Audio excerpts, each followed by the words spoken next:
الحمد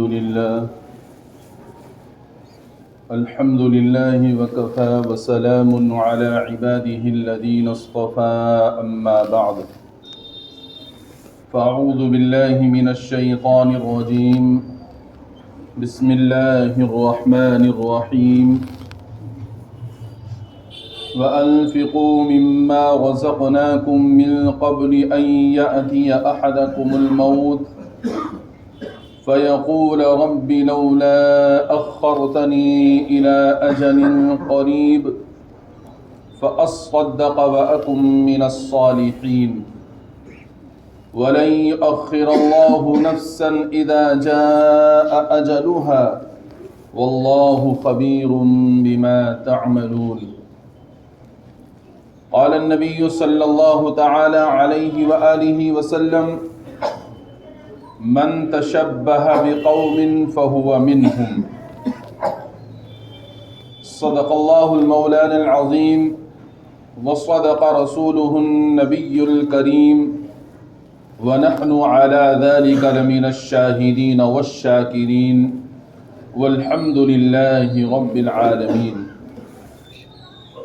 اللهم صل على سيدنا ومولانا محمد وعلى آل سيدنا ومولانا محمد وبارک وسلم.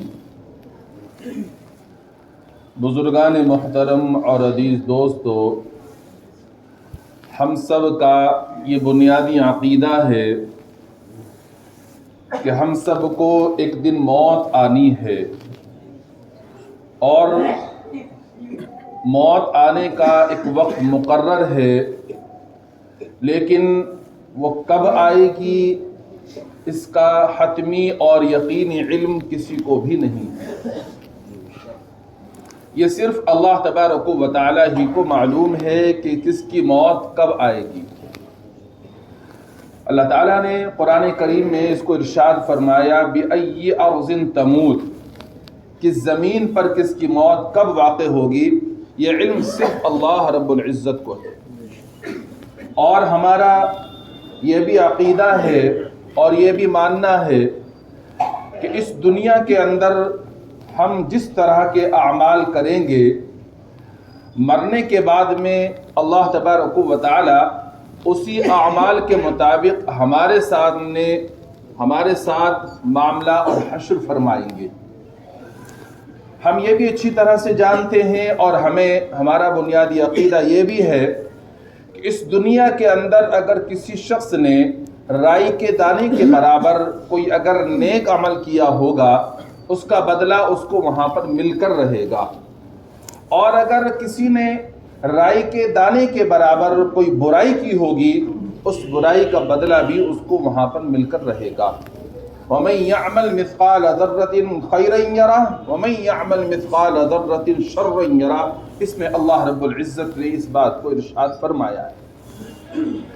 جب یہ ساری باتیں ہمیں معلوم ہو گئی ہیں تو اب معلوم ہو جانے کے بعد میں یہ بات ذہن نشین کر لینی چاہیے کہ اس دنیا کے اندر جو ہم زندگی گزار رہے ہیں، اگر یہ زندگی ہماری حضرت نبی کریم صلی اللہ تعالیٰ علیہ وآلہ وسلم کی تعلیمات کے مطابق ہوگی، آپ کے طریقے کے مطابق ہوگی، تو ہم انشاءاللہ دنیا میں بھی کامیاب رہیں گے اور آخرت میں بھی ہم کامیاب ہوں گے. کیونکہ اللہ تبارک و تعالیٰ نے حضرت نبی کریم صلی اللہ تعالیٰ علیہ وآلہ وسلم کے طریقے کو ہمارے لیے اسوہ بنایا، اور اسی طریقے میں کامیابی اللہ تعالیٰ نے فرمایا. چنانچہ ارشاد فرمایا لَقَدْ كَانَ لَكُمْ فِي رَسُولِ اللَّهِ أُسْوَةٌ حَسَنَةٌ، تمہارے لیے آپ صلی اللہ تعالیٰ علیہ وآلہ وسلم کی ذات میں بہترین نمونہ ہے. یعنی آپ کی ذات جو ہے تمام انسانوں کے لیے نمونہ ہے، جو اس کے مطابق زندگی گزارے گا، یعنی آپ کے طریقوں کے مطابق وہ دنیا میں بھی کامیاب ہوگا اور آخرت میں بھی کامیاب ہوگا. تو ہمارے یہ سب باتیں ہمیں معلوم ہیں، اور اللہ کا فضل ہے کہ ہم سب ایمان والے ہیں، اور ایمان والے ہونے کی وجہ سے ہم میں سے ہر مسلمان کی یہ کوشش رہتی ہے کہ میری زندگی نبی علیہ السلام کے طریقوں کے مطابق گزرے.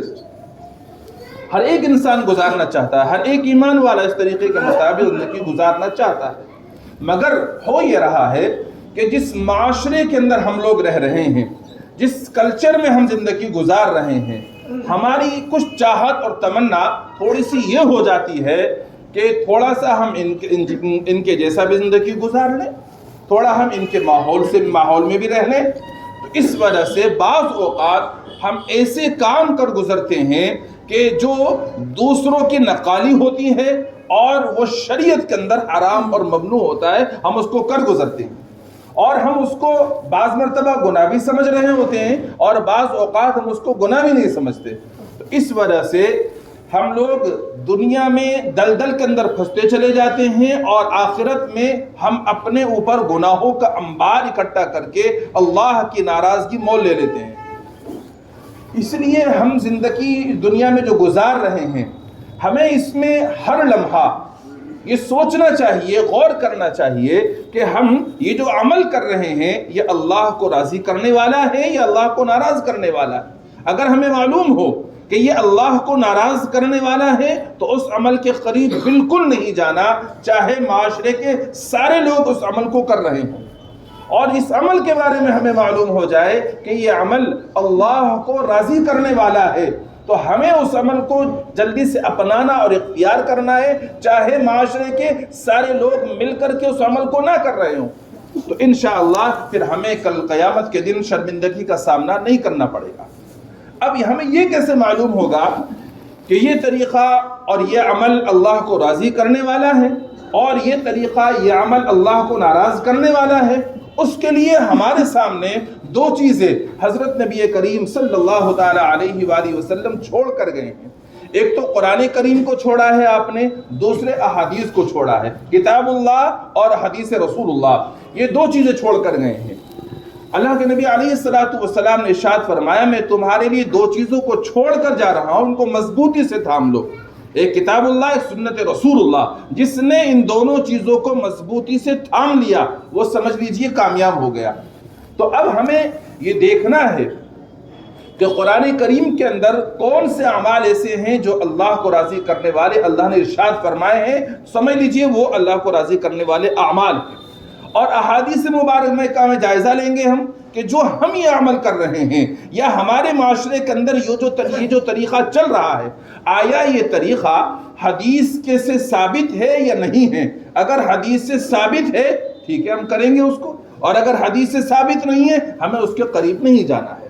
اب بہت ساری چیزیں ایسی ہوتی ہیں جو صراحتاً حدیث سے ثابت نہیں ہوتی ہیں، جو صاف طور پر قرآن کریم کی آیات مبارکہ سے واضح نہیں ہوتی ہیں، تو اس کے لیے ہمیں ان لوگوں سے رابطہ کرنا ہوگا جو لوگ ان چیزوں کا علم رکھنے والے ہیں، یعنی قرآن کریم کا اور احادیث مبارکہ کا۔ وہ حضرات پھر آپ کو ان قرآن کریم کی آیات مبارکہ سے اور احادیث مبارکہ سے اخذ کر کے اور لے کر کے بتائیں گے کہ ہاں بھئی یہ طریقہ تمہارے لیے ٹھیک ہے، اس کو اختیار کر لو، اور یہ طریقہ تمہارے لیے ٹھیک نہیں ہے، اس سے تم اپنے آپ کو بچا لو۔ اب جب وہ ہمیں رہنمائی مل جائے، اس رہنمائی ملنے کے بعد میں ہمیں اسی پر عمل کرنے میں کامیابی ہوگی، دنیا اور آخرت دونوں جہان میں۔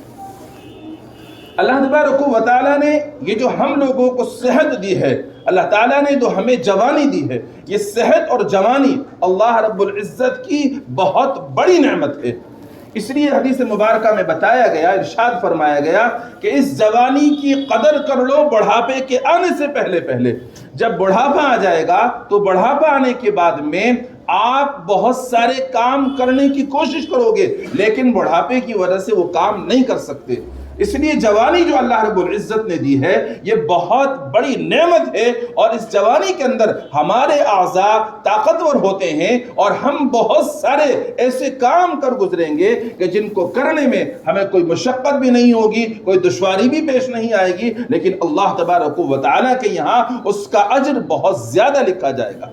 اس لیے یہ جو اللہ رب العزت نے جوانی دی ہے، اس جوانی کی قدر کرنا اور اس جوانی کے اندر خوب سے خوب تر نیک اعمال کرنا، اور جو اعمال اللہ تبارک و تعالیٰ کو راضی کرنے والے ہیں ان اعمال کو اختیار کرنا، یہ سمجھ لیجیے جوانی کی قدر کرنا ہے۔ اور جو نوجوان اپنی جوانی کی قدر کر لیتا ہے، جو نوجوان اپنی جوانی کو عبادت میں گزار لیتا ہے، جو نوجوان اپنی جوانی کو اللہ کو راضی کرنے والے اعمال میں مصروف رکھتا ہے، اللہ تبارک و تعالی ایسے نوجوان کو کل قیامت کے دن اپنے عرش کے سائے میں، جس وقت اللہ تعالیٰ کے عرش کے سائے کے سوا کوئی سایہ نہیں ہوگا، جگہ عطا فرمائیں گے۔ بہت بڑی نعمت مل رہی ہے۔ تو اس لیے جو جوانی اللہ تبارک و تعالیٰ نے ہمیں دی ہے، اس جوانی کی قدر کر لو، اور جو اللہ رب العزت نے صحت دی ہے، اس صحت کی قدر کر لو۔ اگر اس کی قدر نہ کی گئی، بڑھاپا آ گیا اور صحت کی قدر نہ کی گئی، کوئی بیماری لاحق ہو گئی، تو علاوہ پچھتانے کے کچھ اور حاصل نہیں ہونے والا۔ اس لیے اس جوانی میں زیادہ سے زیادہ اللہ تبارک و تعالیٰ کو راضی کرنے والے اعمال کرنے کی کوشش کرو، اور یاد رکھو ہمارے لیے نمونہ اللہ کے نبی کی ذات ہے، ہمارے لیے نمونہ صحابہ کرام ہیں، ہمارے لیے نمونہ دنیا کے لوگ نہیں ہیں۔ دنیا میں کیا ہو رہا ہے، کون کس طرح زندگی بسر کر رہا ہے، ہمیں اس کو نمونہ نہیں بنانا، ہمیں ان کے طریقے پر نہیں چلنا۔ اگر ہم اس کو نمونہ بنائیں گے، اس طریقے پر چلیں گے، تو پھر حدیث یاد رکھ لو، من تشبہ بقوم فہو منہم، جو جس قوم کی مشابہت اختیار کرے گا، اس کا حشر اسی کے ساتھ میں ہوگا، اسی کے ساتھ میں اس کو اٹھایا جائے گا۔ اب آپ غور کر لیں کہ دنیا کے اندر کتنے لوگ ہیں جن کی نقالی آج کا نوجوان کر رہا ہے، دنیا میں کتنے لوگ ایسے ہیں جو اللہ کے نزدیک مبغوض ترین ہیں، لیکن لوگ ان کی نقالی کر رہے ہیں۔ اللہ نے قرآن کریم میں ارشاد فرمایا، صراط الذین انعمت علیہم غیر المغضوب علیہم ولا الضالین، کہ اللہ ہمیں سیدھا راستہ دکھا دیجئے، ان لوگوں کا سیدھا راستہ جن پر آپ نے انعام فرمایا، اور جن لوگوں پر آپ کا غضب نازل ہوا، جو لوگ راستے سے بھٹک گئے ہیں، آپ ان کا راستہ مت دکھائیے۔ کون لوگ ہیں مغضوب علیہم، یعنی جن پر اللہ کا غضب نازل ہوا؟ کون لوگ ہیں وہ جو راستے سے بھٹک گئے؟ وہ لوگ ہیں یہود و نصارہ، یہودی لوگ ہیں جو راستے سے بھٹکے ہوئے ہیں، یہودی لوگ ہیں جن کے بارے میں اللہ نے فرمایا کہ ان پر اللہ کا غضب نازل ہوا، ان پر اللہ کی پھٹکار ہے۔ ضربت علیہم الذلۃ والمسکنہ، اللہ تبارک و تعالی نے ان پر ذلت اور مسکنت کو طاری فرما دیا، ٹھپا لگا دیا، مہر لگا دی گئی۔ تو یہ لوگ یہود و نصارہ اللہ تبارک و تعالیٰ کی نظروں میں مبغوض ترین لوگ ہیں، یہ گمراہ لوگ ہیں۔ اب آپ غور کر لیں کہ اگر ہم نے ان کی نقل اتاری، ہم ان کے طریقوں پر چلے، تو حدیث یہ کہتی ہے من تشبہ بقوم فہو منہم، جس قوم کی مشابہت اختیار کرے گا اس کو اسی کے ساتھ میں اٹھایا جائے گا، اسی کے ساتھ میں اس کا حشر ہوگا۔ اب ہم غور کریں، نوجوان خاص طور پر اس پر غور کریں کہ ہم جو یہ دنیا میں کام کر رہے ہیں، ہمارا پہناوا ہے، ہمارے بال رکھنے کا جو انداز و طریقہ ہے، یہ کس کا طریقہ ہے؟ کیا یہود و نصارہ کا نہیں ہے؟ یہ کلچر، یہ طریقہ ہیرو کا نہیں ہے یا کھلاڑیوں کا نہیں ہے؟ یہ سب طریقے وہ ہیں جو اللہ تبارک و تعالیٰ کو پسند نہیں ہیں، یہ طریقے وہ ہیں جو ان لوگوں نے اختیار کر رکھے ہیں جو اللہ تبارک و تعالیٰ کی نظروں میں پسندیدہ نہیں ہیں۔ ابھی کچھ دن پہلے ایک ناٹک چلا، آپ بھی شاید آتا ہوگا، ارطغرل غازی کے نام سے، وہ خوب چلا، خوب نوجوانوں نے اس کو دیکھا۔ میں تو اس کا علم بہت زمانے کے بعد ہوا، بعد میں معلوم ہوا کہ نوجوانوں نے لاک ڈاؤن میں اپنے گھروں میں پڑھ کر اسی میں اپنا سارے اوقات کو ضائع کر دیا، خرچ کیا۔ بہرحال کچھ فائدہ بھی اس سے ہوا ہوگا، جہاد کا جذبہ وغیرہ بھی لوگوں میں شاید پیدا ہو گیا ہو، لیکن اب اس میں نقصان کیا ہوا کہ انہوں نے یہ دیکھا کہ اس کے اندر یہ جو ہیرو ہے، اس کے اندر یہ جو فلاں ہے، یہ تو اللہ کا بڑا نیک بندہ ہے، اس نے تو بڑی فتوحات کی ہیں، اس نے تو بڑی سلطنتوں کو فتح کیا ہے، لہذا یہ بندہ اچھا ہے، مجھے اس کی نقل اتارنی چاہیے۔ چنانچہ نقل اتارنی شروع کر دی۔ اب بال رکھنے شروع کر دیے سروں پر، لمبی لمبی چوٹیاں ہیں، اس میں ربڑ پڑی ہوئی ہے، آگے ہیئر بینڈ لگا ہوا ہے، اور چہرے پر داڑھی کا نام و نشان نہیں ہے۔ کس کی نقل اتار رہا ہے؟ بھائی میں تو عثمان غازی کی نقل اتار رہا ہوں۔ کس کی نقل اتار رہا ہے؟ ارطغرل غازی کی نقل اتار رہا ہوں۔ بھائی تو ٹھیک ہے، تو اس کی نقل اتار رہا ہے، مجھے یہ تو بتا دے، کیا تو نے ارطغرل غازی کو دیکھا ہے؟ کیا تو نے عثمان غازی کو دیکھا ہے؟ تو نے ان دونوں میں سے کسی کو بھی نہیں دیکھا۔ تو جو یہ سیریل دیکھ رہا ہے، تو سارے کے سارے ہیرو ہیں، اور ان کے حقیقی زندگی اگر تو اٹھا کر دیکھے گا تو ان کی زندگیوں پر لعنت برس رہی ہو۔ یہ تو اپنا وہ طریقہ اختیار کیے ہوئے ہیں، تو اگر ان کا طریقہ اختیار کر رہا ہے تو یہ تو بہت غلط طریقہ ہے، اور یہ تجھے اللہ کی ناراضگی کو یعنی اللہ کی ناراضگی کا سبب بنانے والے طریقہ ہے تیرا یہ۔ تو نوجوان سوچتے نہیں ہیں، غور نہیں کرتے، اگر غور کریں تو سمجھ میں آ جائے گی۔ تو بہرحال میں آپ کو یہی سمجھانا چاہ رہا ہوں کہ ہمیں طریقہ ان لوگوں کو اختیار کرنا چاہیے جو اللہ کے پسندیدہ بندے ہیں، اور وہ پسندیدہ بندہ اللہ کا اگر کوئی ہے اس کائنات کے اندر سب سے بڑھ کر تو حضرت محمد مصطفیٰ صلی اللہ تعالی علیہ وآلہ وسلم کی ذات گرامی ہے، جن کو اللہ نے ہمارے لیے نمونہ بنایا ہے، اور ان کے طریقے میں ہی کامیابی ہماری چھپی ہوئی ہے۔ اور ان کے علاوہ اگر ہم ان لوگوں کا طریقہ اختیار کرتے ہیں جن پر اللہ کا غضب نازل ہوا، یہ جو راستے سے بھٹکے ہوئے ہیں، جن کو میں نے بتایا یہود و نصارہ ہیں، تو آپ یاد رکھیے گا ان کا طریقہ اختیار کرنے کی وجہ سے حدیث مبارکہ کے مطابق حشر انہی کے ساتھ میں ہوگا، اور اگر ان کے ساتھ میں حشر ہو گیا تو سمجھ لو کہ اللہ کا غضب نازل ہوگا، اللہ کی پھٹکار ہوگی، اور اللہ کا غضب جس کے ساتھ میں نازل ہو گیا وہ کبھی بھی جنت میں داخل نہیں ہو سکتا۔ اس لیے اپنے آپ کو نبی کے طریقے پر چلانے والے بنو، اسی میں کامیابی ہے۔ اب یہ جو وقت چل رہا ہے، آج 29 تاریخ ہو چکی ہے شمسی سال کی، دسمبر جو آخری مہینہ ہے شمسی سال کا، اس کی 29 تاریخ ہو گئی ہے۔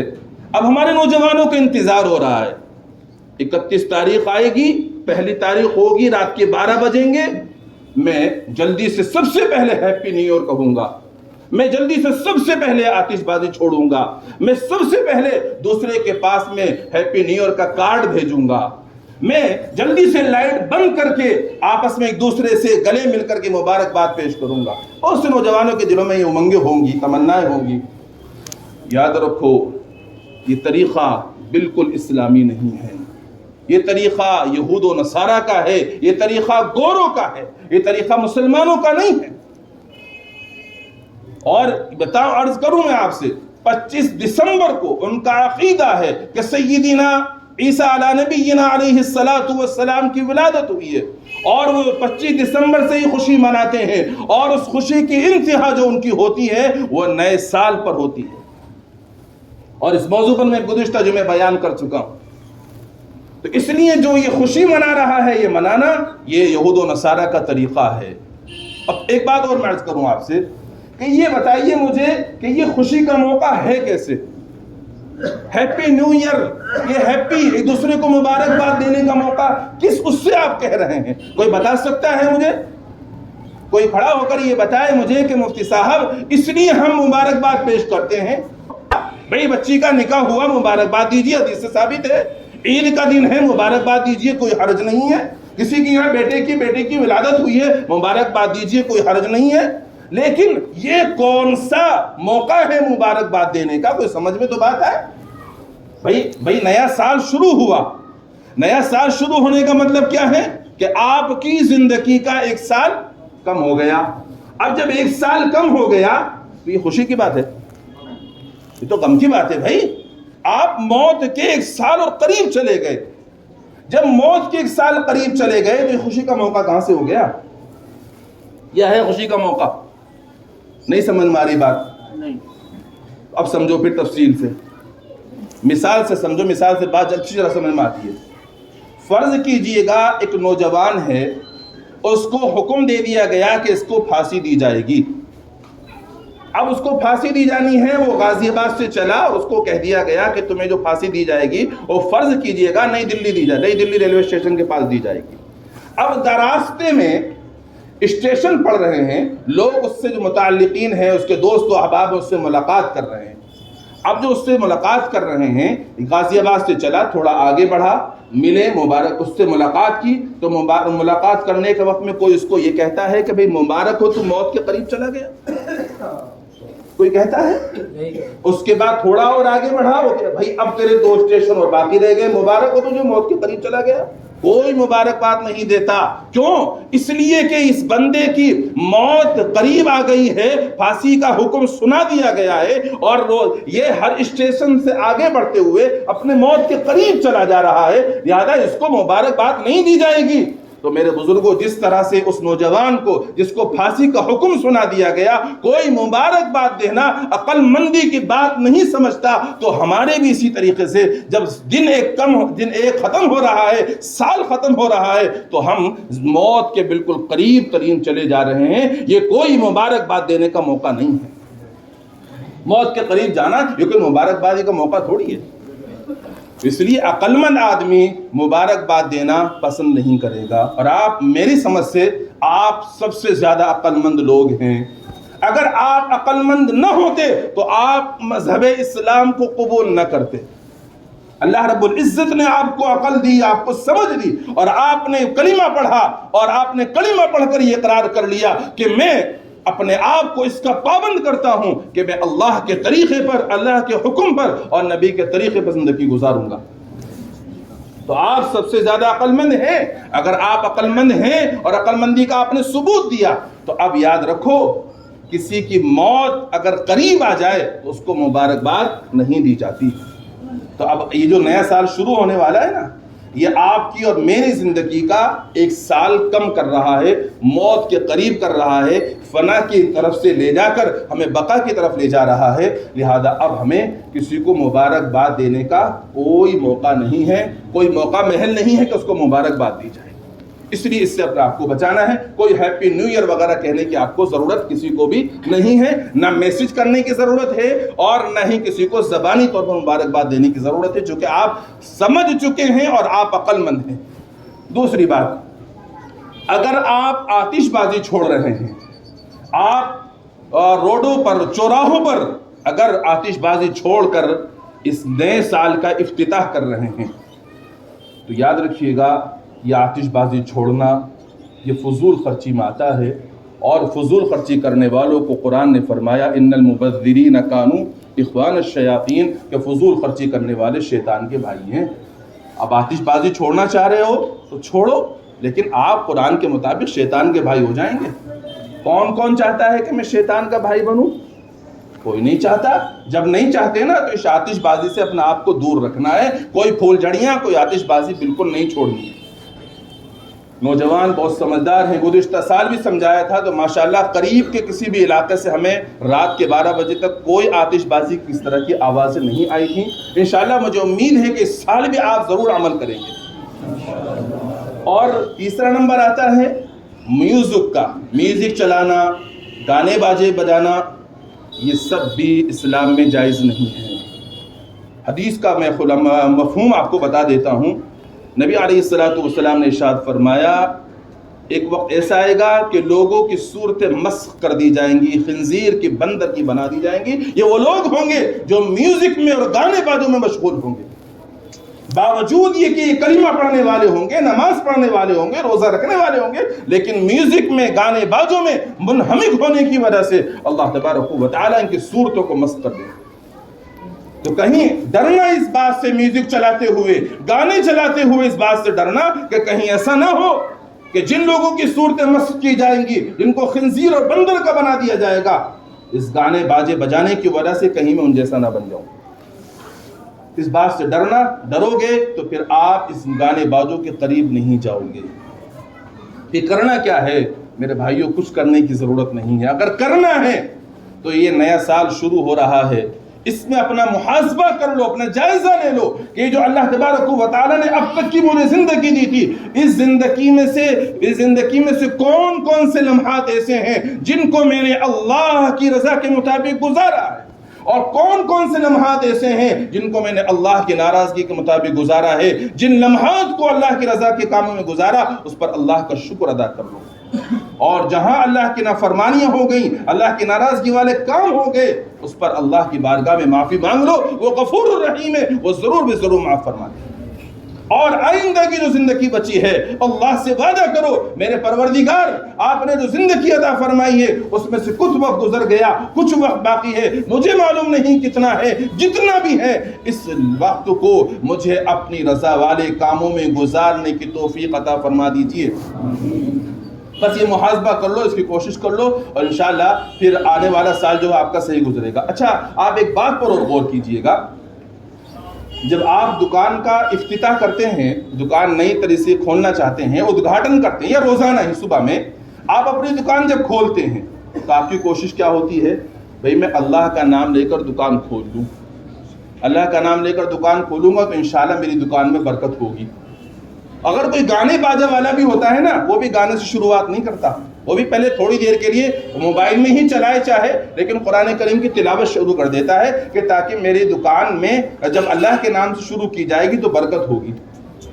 اور جب کوئی کسٹمر آتا ہے نا پہلا، تو کیا کہتا ہے؟ بھئی تو پہلا کسٹمر ہے، تو لے جا، تو واپس مت لوٹیے، اگر تو واپس لوٹ گیا نا تو میرا دکانداری ساری خراب ہو جائے گی۔ چاہے وہ عقیدہ درست ہو یا نہ ہو، لیکن یہ سوچتے ہیں دکاندار۔ جب تم اپنی دکان کے افتتاح کے موقع پر یہ سوچتے ہو، اور اپنی دکان پر جب پہلا کسٹمر آتا ہے، گاہک آتا ہے، تم یہ سوچتے ہو، تو اب جو نیا سال شروع ہونے جا رہا ہے اس پر تم یہ کیوں نہیں سوچ رہے کہ اگر ہم نے اس کی شروعات گناہوں سے کری، ہم نے اگر اس کی شروعات اللہ کی ناراضگی کے ساتھ میں کری، تو سال بھر اگر اللہ کی ناراضگی کے ساتھ میں گزر گیا تو میرا کیا بنے گا؟ یہ سوچو ذرا، اور سوچو گے تو مجھے امید ہے کہ آپ اس نئے سال کا آغاز گناہوں کے ساتھ میں نہیں بلکہ اپنا محاسبہ کر کے اللہ کے سامنے ہاتھ پھیلا کر دعاؤں کے ساتھ میں یہ کہہ کر کرو گے، یا اللہ رب العزت، آپ نے جو مجھے نیا سال عطا فرمایا ہے، اس نئے سال کو اپنی مرضیات پر چلنے کی مجھے توفیق عطا فرما دیجئے، اور نامرضیات پر چلنے سے میری حفاظت فرما لیجئے۔ پروردگار عالم، میں آپ کی بارگاہ میں عہد کر سکتا ہوں، ارادہ کر سکتا ہوں، لیکن اس پر جمانے والے تو آپ ہی ہیں۔ میں نے ارادہ کر لیا، میں نے عہد کر لیا، آپ اپنے فضل سے اس آنے والے سال کو میرے لیے خیر کا سبب بنا دیجئے، اور جو گزرے ہوئے سالوں میں مجھ سے گناہ ہوئے، آئندہ سال میں وہ گناہ مجھ سے نہ ہونے پائیں، اس طرح مجھے زندگی گزارنے کی توفیق عطا فرما دیجئے۔